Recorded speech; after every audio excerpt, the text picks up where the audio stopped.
This is the closing session, but it's not really a closing, it's looking forward, what's happening next. The first speaker on this last session will be Werner Room, Chair of ICRPs. So Werner, the floor is yours.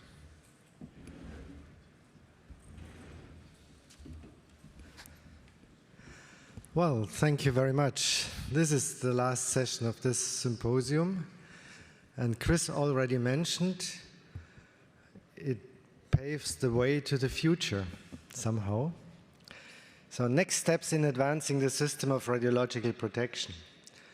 We heard a lot about the current plans of ICRP, but so far we didn't say much about what will come next, right? And this is, I'm supposed to give you at least some indication during this session. I would like to show you again this slide. You saw this slide already. And just to remind you that we are on a journey. We have a big project of the ICRP to review and revise the last general recommendations, which is publication 103. And the idea was that this is a joint project which we do jointly together. Of course, we as the ICRP community, but also we as the global community in radiological protection. And as you might also remember, we had already identified basic open questions, building blocks, as we call them, which define the work which has to be done in the future to do that project. And for this, we have now 3 papers already there, and 2 papers are still planned. And this is again something we have already mentioned. Just to remind you, we had the the ICRP recommendations fit for purpose, which was the paper number 1. And we have the twin paper areas of research to support the system of radiological protection. Those 2 papers were out, or are out since about one year. And we got already feedback at the digital workshop last year. So we know already quite a bit what the international radiological protection community thinks about keeping the ICRP recommendations fit for purpose paper. And it was also mentioned and cited several times during this symposium. So we had a couple of weeks ago at the European Radiation Protection Week in Portugal, ICRP has organized a workshop on the review and revision of the system, and in this case we focused on the research priorities, and this means that we basically focused on the second paper and discussed with our SLOs and also with other international organizations what they think, whether we have already included all the topics needed or whether there is still something we have left open. And the idea is that currently we are in the process to prepare our paper number 4, which is basically the feedback on the second paper, the areas of research paper. And hopefully, probably not by end of the year, but quite soon we will publish this paper as well, that everyone on this knows what we got as feedback from the second paper. So basically this is feedback on paper 2. And then I've already mentioned in my introduction the Vancouver Call for Action, which we call it now, to strengthen expertise in radiological protection worldwide. This was also informed by the discussions we had over the last, let's say, 2 or 3 years with all our colleagues from all over the world. And it was also discussed in Portugal with our SLOs, and it was very well received. So we are currently in the process to finish that paper, and the idea is that we will publish this as paper number 5 as an open access paper in the literature. So we have now 5 papers, And these 5 papers document somehow the first steps or the first period, the first phase of our journey to review and revise the system. So it gives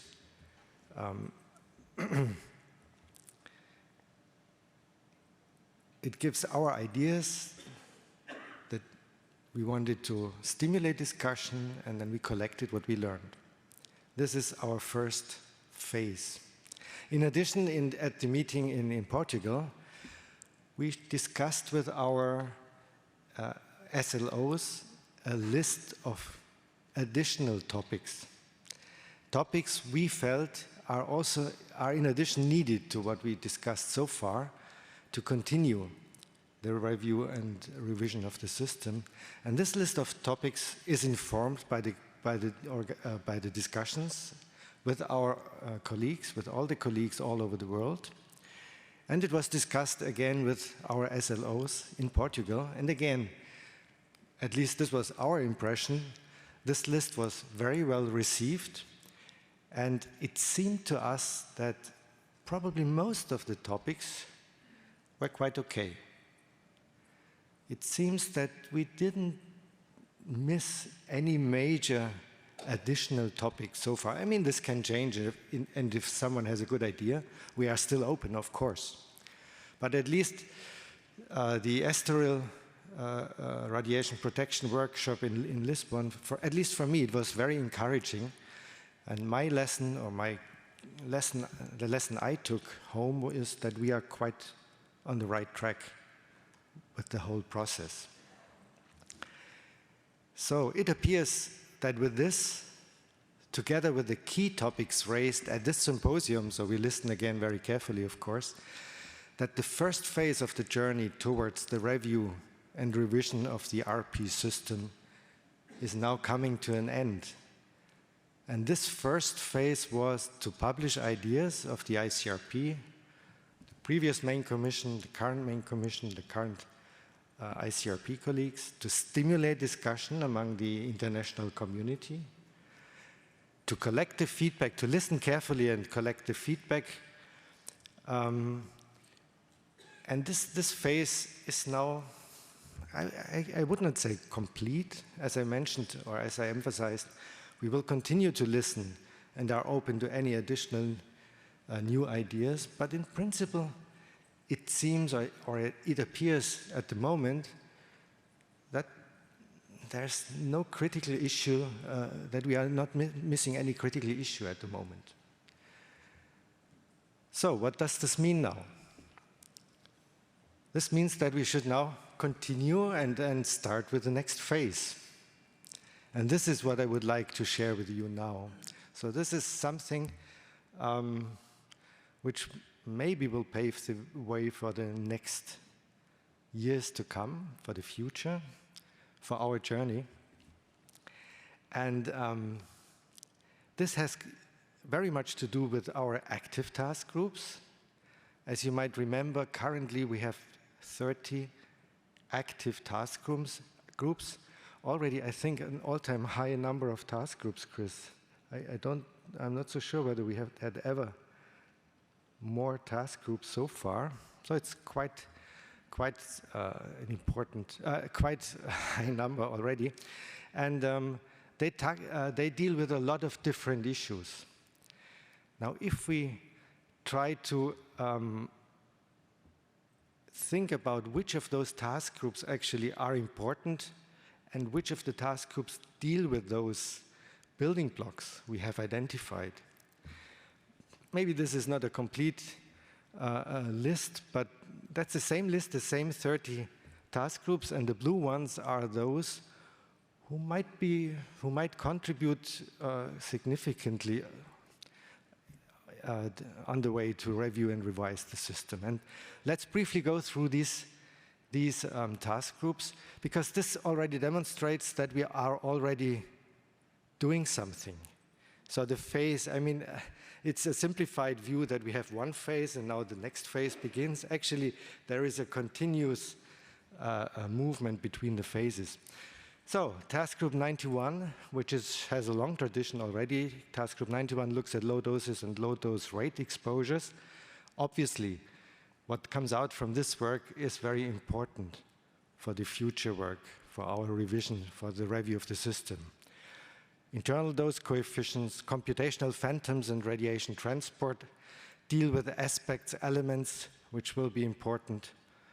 Reference animals and plants monographs, and the environment in the system of radiation protection 105. These will, of course, provide and develop input for the revision of the system, that's obvious. Mesh-type computational phantoms, clear. Ethics in radiation protection in medicine, Task Group 109, for example. Veterinary practice deals with non-human biota as well. TG111, we heard about it yesterday.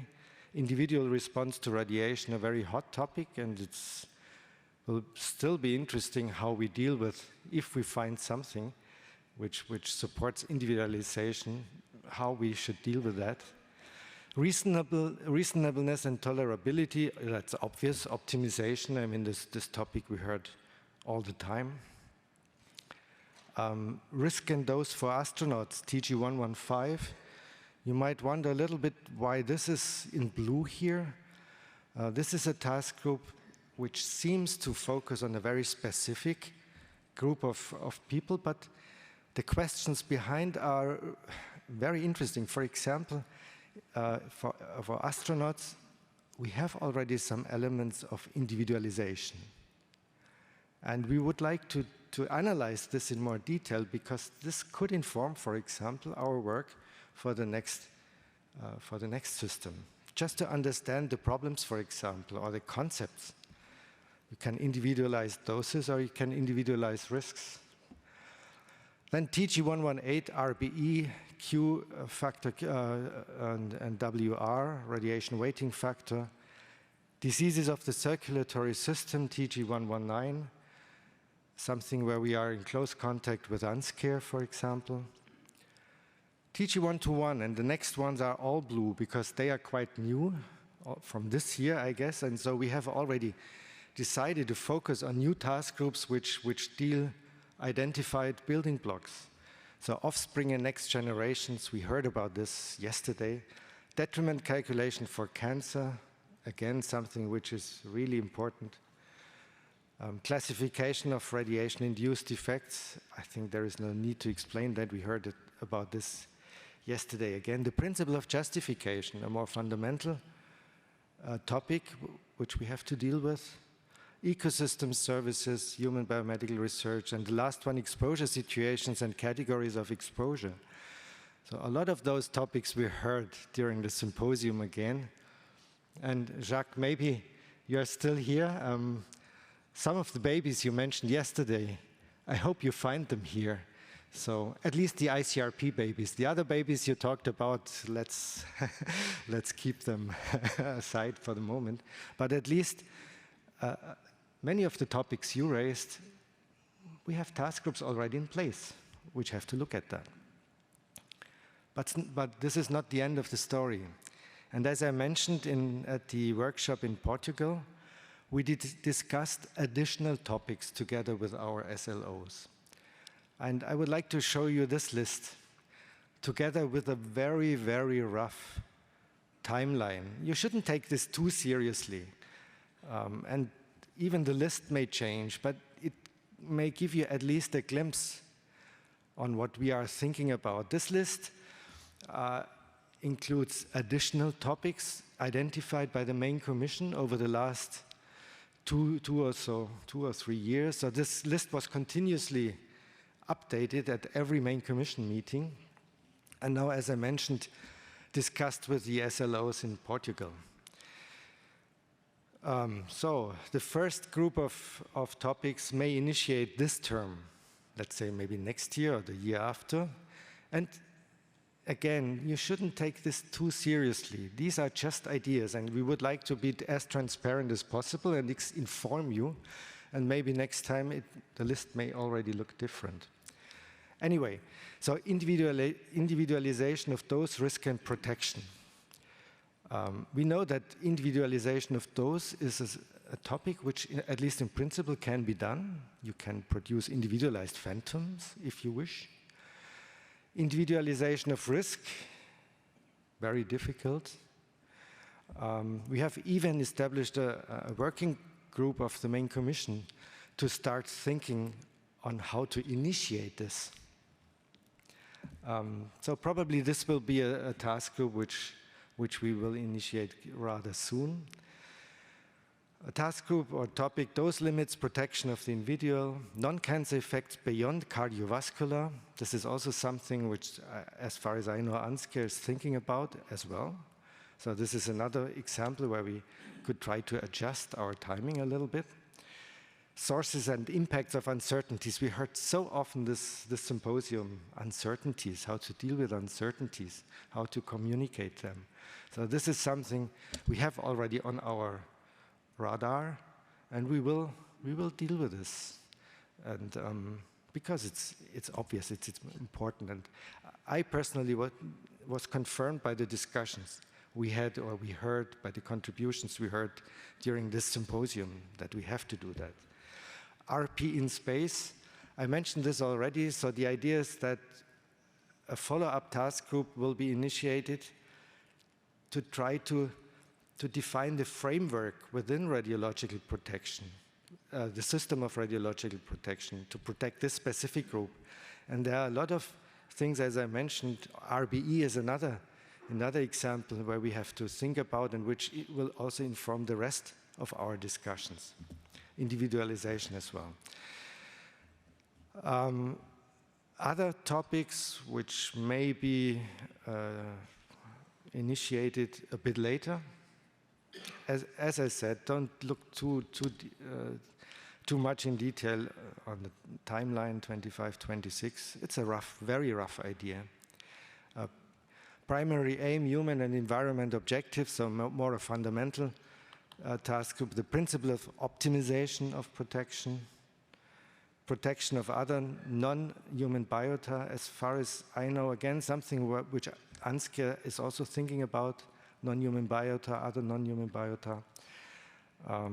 Integration of radiological protection of the environment in the complete system of protection, which has not yet been done. I mean, we have a lot of instruments now to protect the environment, but this is now the concepts, to bring the concepts together. Practical implications of ethics in radiological protection. We heard a lot about ethics here. Revised detriment and its application. We heard that detriment has a lot of parameters related to radiation and not related to radiation, and in the end we have to bring all the results of the various task groups of radiation weighting factors, of tissue weighting factors, and the other parameters, to bring them together and build perhaps this metric detriment. We already discussed whether there are better metrics, so this has to be included maybe in this topic. Dosimetry system consolidation. I think this was another baby of Jack. So we have to make sure that it will not take another 15 years after we have completed the next basic recommendations, general recommendations, until all the dose coefficients are here, have been produced. Justification in medicine, justification and optimization of the fetus, premature infant, neonate. All those are topics which we may initiate maybe 25, 26, something like that. And even later in the process, RP in medicine, education and training, communication, compendium of dose coefficients, dose risk coefficients for molecular radiotherapy, some other topics. So this is a very rough idea for the future. For, let's say, phase 2, or maybe even phase 3 already, when we put everything together. And we tried, well, this sounds very, very ambitious. In addition to the 30 task groups we have already active. But on the other hand, many of those topics are informed by what we are currently already doing. they are informed by the outcome of the active task groups already. And this is something, yes, just to emphasize this again, this has been continuously developed by the main commission and is probably not yet the end of the story. It has to be updated. Now, it looks very ambitious, but the existing information we have, the existing publications and also the active task groups may provide already input, which is then needed for those new topics. And I'll give you some examples here. Let's start with topics relevant for effects and risks. These blue, the blue color means these are publications which are already there. And in terms of relevant effects and risks, for example, we have publication 115 on lung cancer risk from radon and progeny. We have publication 150, which was an extension to other alpha emitters, cancer risk from exposure to plutonium and uranium. 118, early and late effects of radiation in normal tissues and organs. And the most recent one, 152, radiation detriment calculation methodology. Of course, we will use this information already published and the work already done to inform what's coming next. Now, the next list, the light blue lists, are currently active task groups. They are working already. So we can already benefit from the work they are currently doing. And this includes, for example, TG91, I already mentioned that, a number of task groups on non-human biota, TG111, factors governing individual response to radiation is an example, and so on. 119, diseases of the circulatory system, just to mention some examples. So, of course, those task groups work on specific topics, but the outcome of those specific topics, of those specific task groups, will inform the more general topics I just shown you, which we have to initiate next year or in 5 years or so. And these are actually the topics listed for the future, which are informed by the existing publications, dark blue, and the currently active task groups, light blue.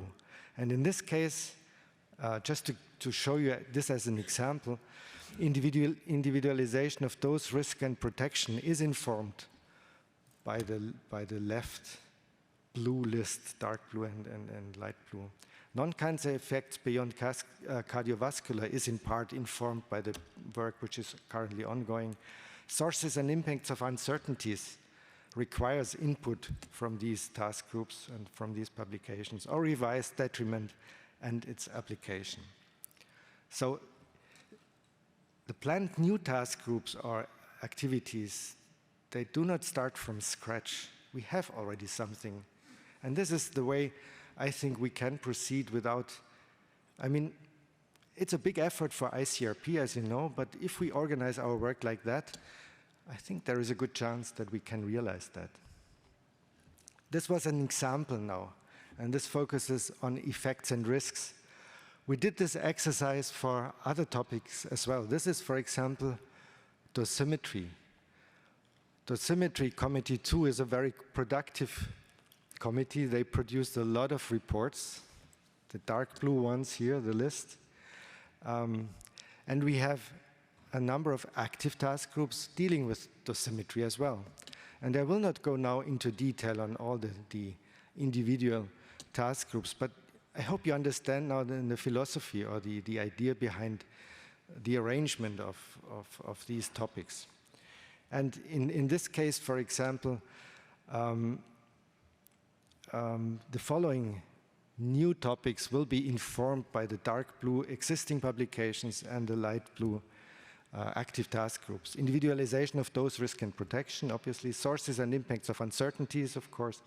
Dosimetry system consolidation, compendium of dose coefficients, dose risk coefficients for molecular radiotherapy. This was the list for dosimetry. And now I will be a bit quicker because I have not so much time. Now, in a similar way, we have analyzed the current or the already published topics on the ethical foundation of the system. We have 2 task groups already active, and these together will inform the orange topics which are on our list for the future.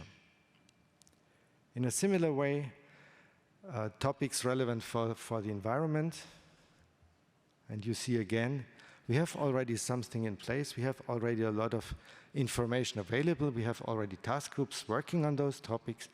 So protection of other non-human biota, sources and impacts of uncertainties, and integration of RP of the environment can be informed, at least in part, by the work which has already been done or which is currently being done. Topics relevant for concepts and implications, the same. And if you look at this list, for example, you will see a lot of topics which relate to exposure situations.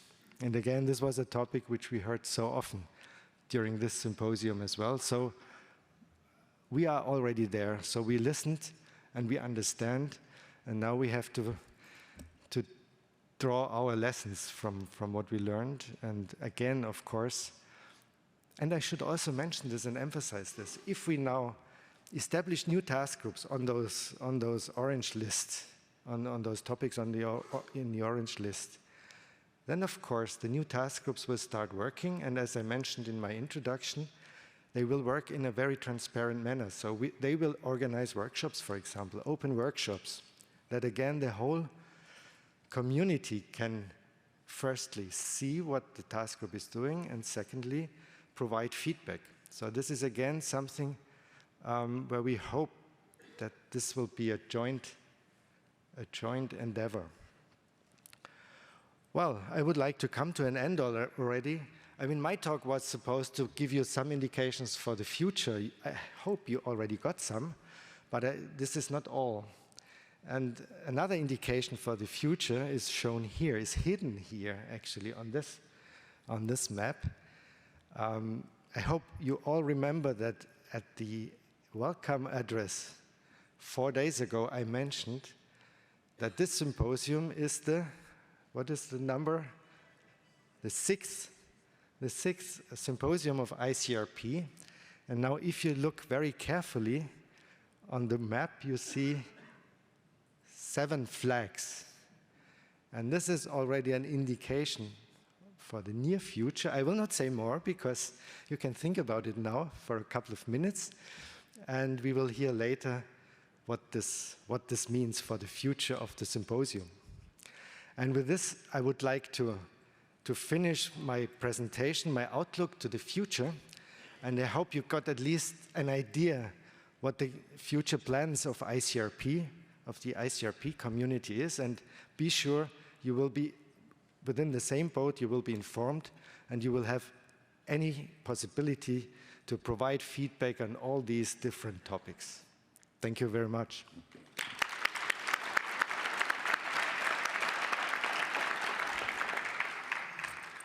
So, I know it's the last day of the symposium. We'll see how awake you are. We have time for maximum 2 questions. Whoever is the first 2 to the microphones are welcome to ask.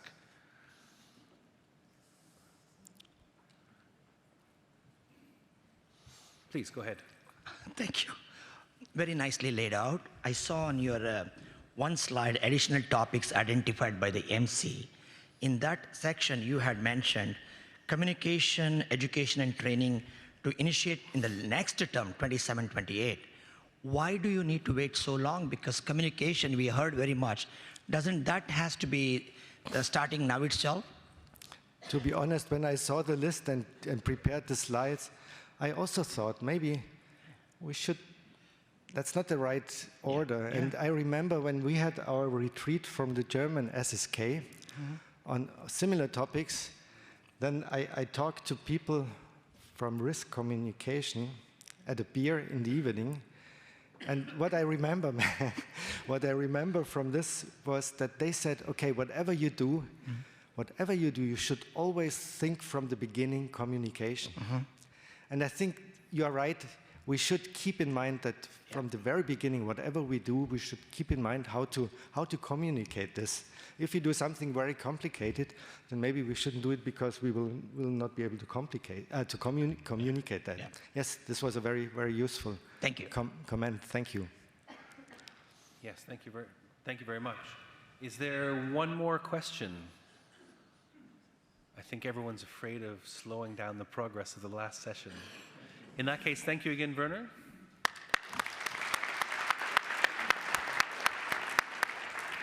And next up, we have, you met them on the first day, the immediate and less immediate past president of the Canadian Radiation Protection Association, Diana Moscu, and Ali Shushatarian. They're going to make a few remarks on behalf of CRPA. On behalf of the CRPA, we thank you for joining us here in Vancouver for ICRP 2021+1. We hope that you have enjoyed your stay, and in giving you a couple of minutes back, we will keep our remarks very short. It is our great pleasure to extend an invitation to each of you to join us in Halifax on Canada's Atlantic coast for CRPA 2023. Breaking news, actually. I just want to make an announcement before I continue with my presentation. I have been approached by several of you, so if we can extend the CRPA discount code for new members by another week. And I'm happy to say that we are actually extending it for another week. So if you guys want to take this opportunity to, if you're a new member, want to register, there's a QR code in a registration desk, or if you want to have a pen, it's actually very simple. I'll give you the code right now. It's a CRPA 2023. So it's still good for another week. Please take advantage of it. And we welcome all new members as well. So, perfect, thank you. That's my cue. So before we continue, I would like to start by thanking all our hosts, the CRPA, CNSC, RCRP, and Health Canada. Okay, it's not working. There we go. Also like to thank all our sponsors, especially Bruce Powers. And I would like to thank our partners and supporters. And thank the exhibitors. And finally, the most important is the RCRP Joint Organization Committee. Being the chair of the Ottawa 2019, I know a lot of work has been gone through to putting this wonderful organization together, conference together. So please take a minute to give them all applause for doing an excellent job.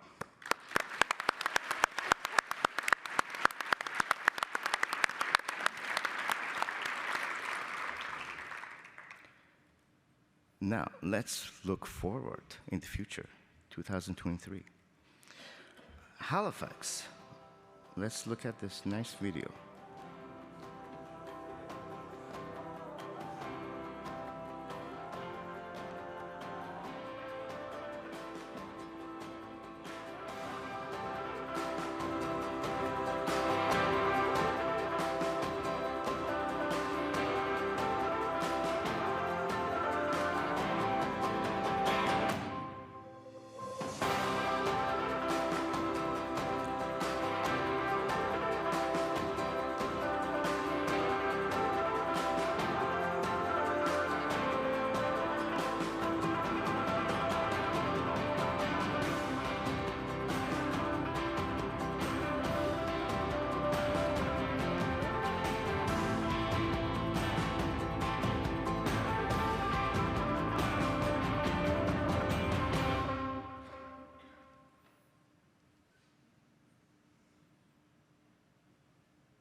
Yeah, that was a video that's brought to us by the Halifax tourism industry. So I guess that's probably gives it away what's going to happen next. So why attend the CRPA 2023? Well, we're going to reconnect, rediscover, and rethink. Okay, those are our three themes that we're going to want for you to attend the Halifax 2023. So without further ado, and I'm going to keep this short. Next, please, I would like invite everyone to join us in Halifax. As you can see with the video, there's a lot to do and there's a lot to eat, especially lobsters, if you're interested in lobsters. So we're going from Vancouver, from Pacific to Atlantic. So we're going coast to coast, from West Coast to East Coast. So it's going to be very interesting. The dates are there, May 15 to May 18. The theme is working together, and we could find, if you go to a CRPA website, you could find the conference information there. And I'm happy to say that the registration is now open as well, too. So you're more than welcome. You know, waiting to take your plane to go back home, you could go ahead and register right now. So that's it. I'm done for today. Thank you very much.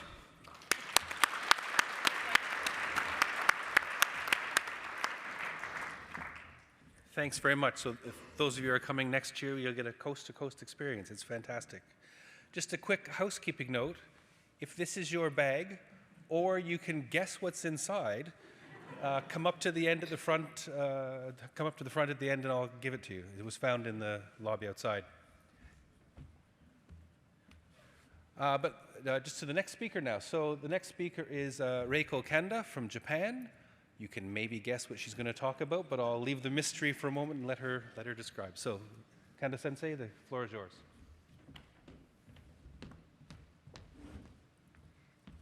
Thank you very much.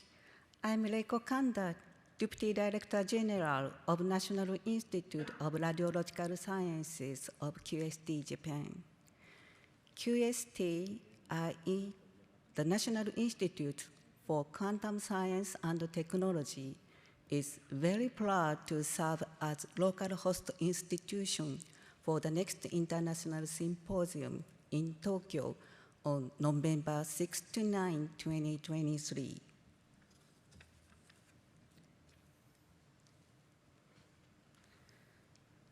November is the most beautiful autumn season in Tokyo. A masterpiece of ukiyo-e, wild geese and full moon, was drawn about 200 years ago. This work is so famous that it was used to design a postal stamp. Wild geese are migratory birds that come to Japan in the autumn. So as they do, we hope that many of you will land in Japan next autumn for ICRP 2023. While Tokyo has many sightseeing spots with their historical atmosphere, the venue is very modern with a great view of Tokyo Bay. It is also convenient to travel from both Narita and Haneda international airports. Upon hearing that the next symposium will be held in Japan, you may be reminded of Japan's unfortunate past, Hiroshima, Nagasaki, and Fukushima. As you know, epidemiological studies of airborne survivors contributed to the assessment of risks in the current system of radiological protection.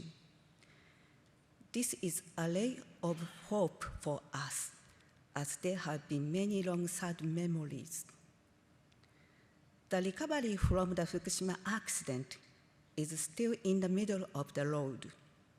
We hope that the experience and knowledge gained in these processes will be generalized through scientific discussions and shared worldwide.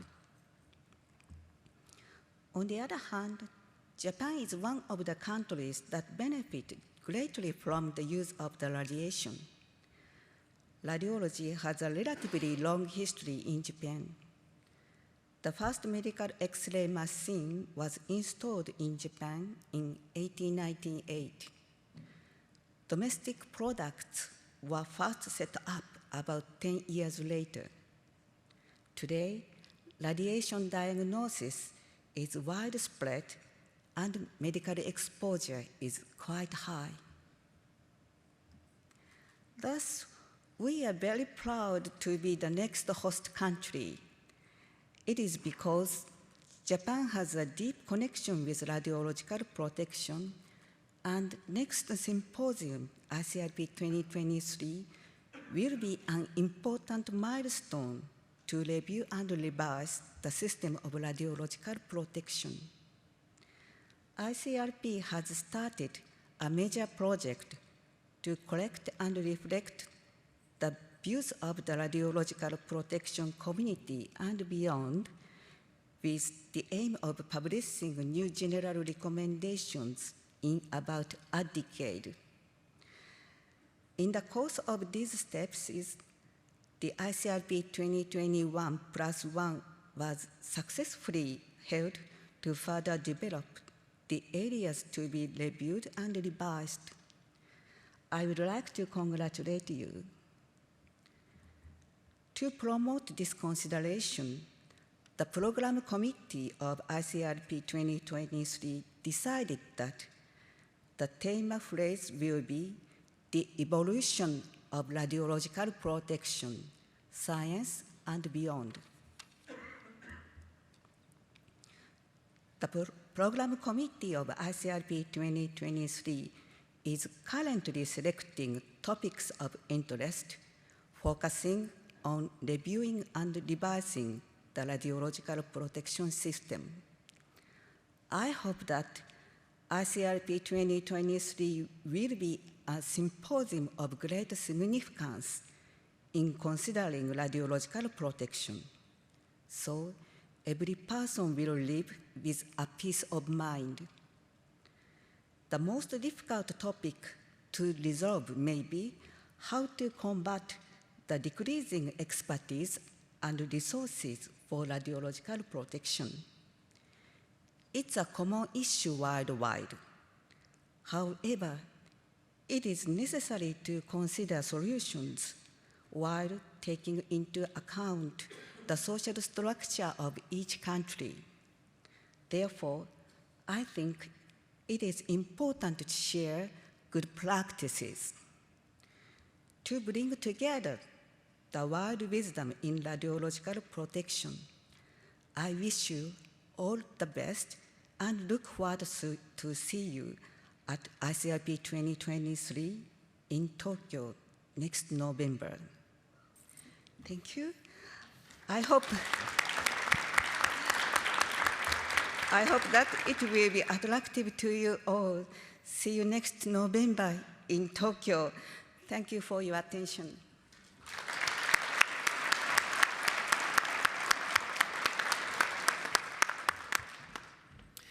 And so we come just about to the end. Thank you very much, Kanda-sensei, for the warm welcome to Tokyo.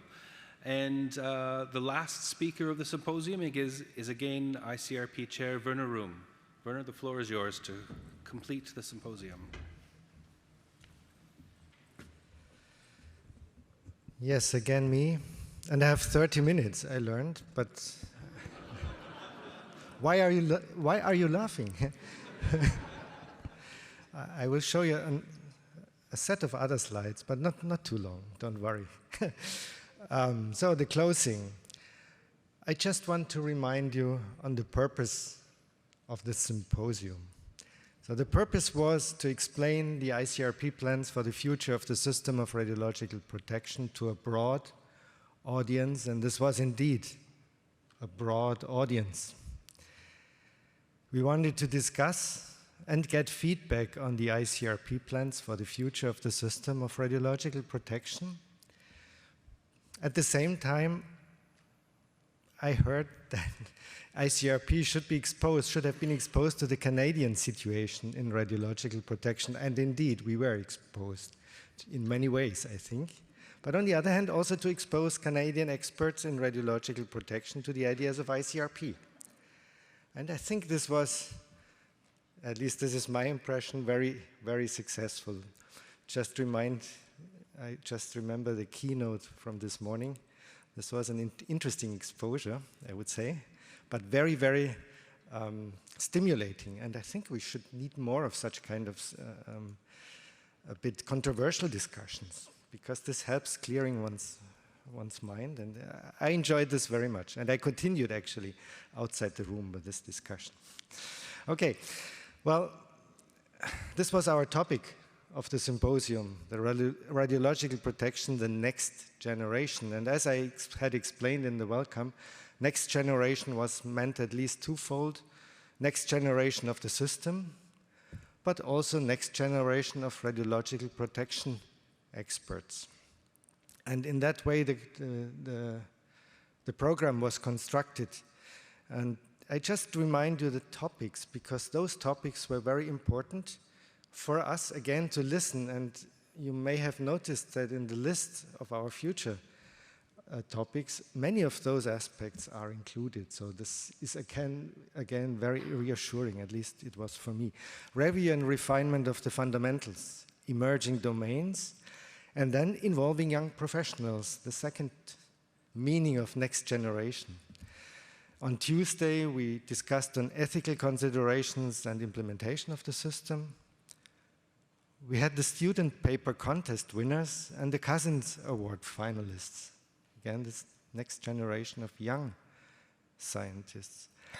We discussed innovations in dosimetry, radiological protection and the public. We talked a lot about optimization, reasonableness, and we talked a lot about science and how science should be implemented into the system. And finally, today we heard about advances in medical RP, optimization again, and learning from experience. So all these topics are important for our journey to develop the next general recommendations. And I just want to highlight one thing again. I mean, please do not misunderstand. This will most probably not a revolution. We will only include changes if they are informed by science and if they improve RP. This was a wish I heard so often, and I think this is important. So evolution maybe rather than revolution. Let me provide you very briefly some statistics about this symposium.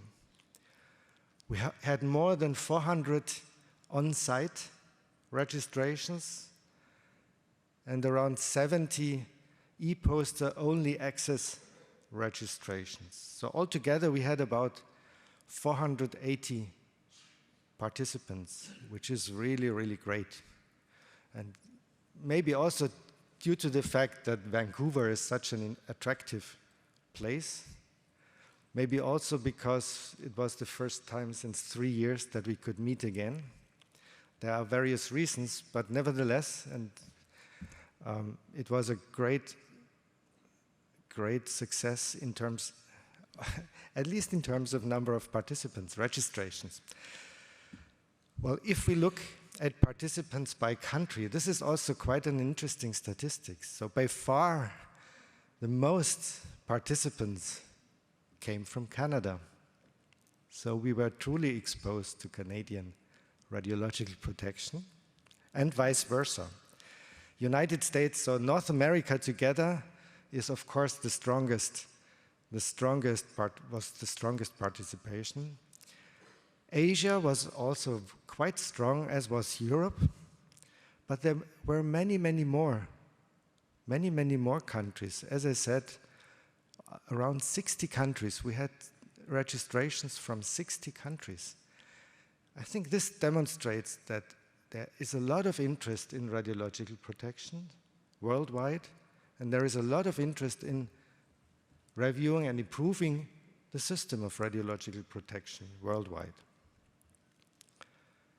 I already mentioned the majority was from North America, which is obvious, and this means for us as ICRP, it is really important that we have symposia on all continents, if at all possible, to increase ICRP visibility and to distribute the ideas of ICRP, because it allows and facilitates local participants to join. So ICRP should go to the people. And this is the idea behind, and that's why we are so happy that if you look at the distribution of symposia, we almost covered all areas of the world. Not all, exactly. As you saw, South America is missing, Africa is missing, and I said Greenland is missing. But, so there's still room for improvement, I would say. But I think it makes sense that we try to visit the world, the different regions. And we do that, by the way, with the main commission as well, on a smaller scale, of course. But we also try to visit various places in the world and then discuss with the locals there and express or explain our ideas and listen to their ideas. E-posters, this was a new experience, an experiment, if you like, 166 e-posters. So far, and this is probably until yesterday, about 3,500 views of the e-posters. So again, it can be an instrument to increase visibility. We will see how we do that next time, but at least this is one of the positive aspects of the pandemics. We all learned how to do that. And we just have to learn maybe to make the best use of this additional tool. This was an example, we will see. Finally, I would like to inform you about the proceedings. We are planning proceedings from this symposium, which is, to be honest, quite a challenge, because we have so many submissions that we cannot publish paper from each submission. 166 e-posters, just to give you an idea. So the idea was, we will write a summary of the symposium with the key messages. We will have a few key papers published. We will publish all abstracts in the annals of the ICRP. And then in addition, there will be an electronic annex with additional papers. So those who wish to submit a full paper, it will be published. This is clear. Well, this means that the work is not yet done. Maybe for some of us, the work continues for quite a while to finish this symposium. And now let me come back to the development of the symposia. I showed this picture.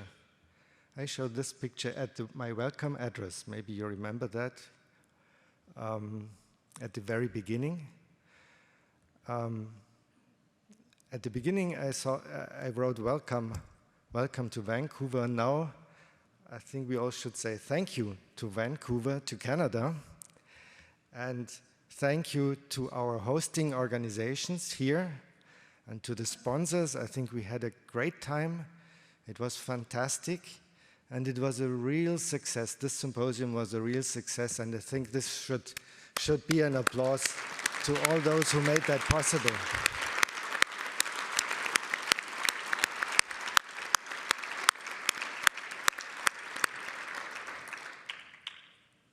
And with this is our near future. Let's keep together, let's keep in contact, and let's meet together next year in Tokyo at the 7th International Symposium of ICRP. Safe travel back, and see you next time. Bye-bye.